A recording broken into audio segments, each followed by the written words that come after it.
Have you ever felt a prayer go unanswered? Or worse, twisted into something sinister? Tonight, I'm taking you inside the walls of Saint Agnes Church, where faith and fear collide in the darkest way imaginable.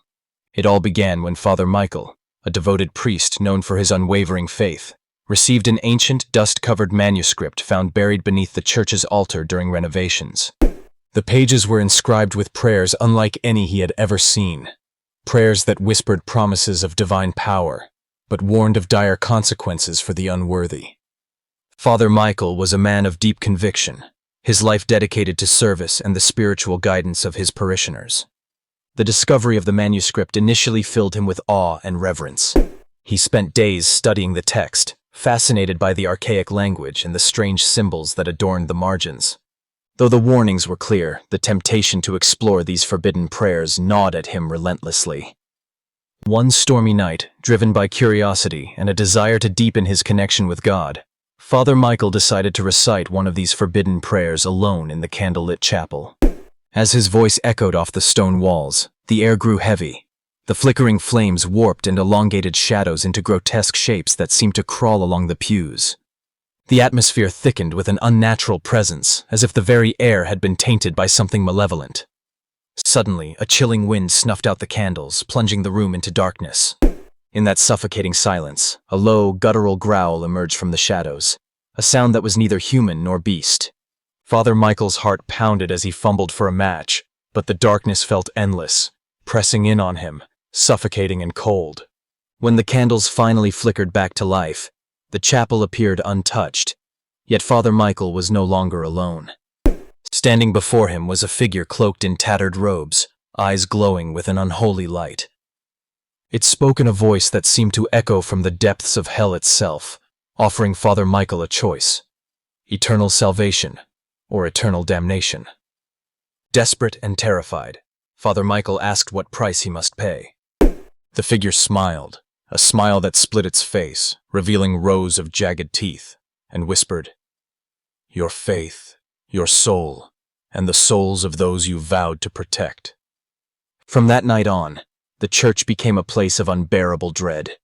Parishioners who once found solace within its walls began to vanish without a trace.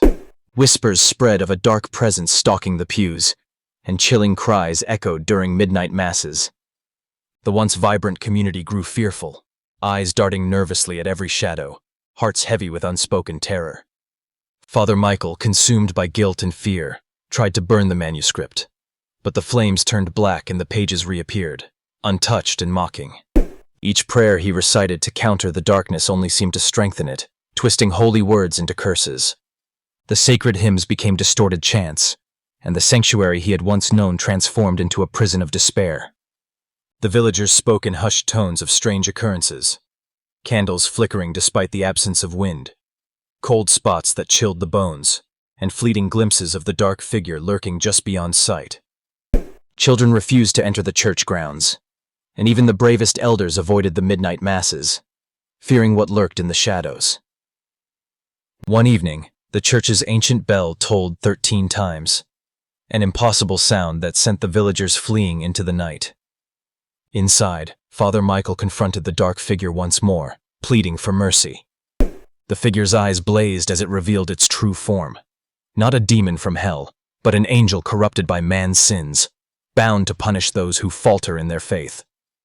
This revelation shattered Father Michael's understanding of good and evil. The angel, once a beacon of hope, had been twisted by the weight of humanity's failings, its divine purpose corrupted into a relentless force of judgment. The church, once a sanctuary, had become a battleground where faith was both weapon and victim. In a final act of desperation, Father Michael offered his life to save his flock. The figure accepted, and as the priest collapsed, a blinding light filled the chapel. When the villagers returned at dawn, they found the church empty, no sign of Father Michael, the dark figure, or the cursed manuscript. Yet the story did not end there.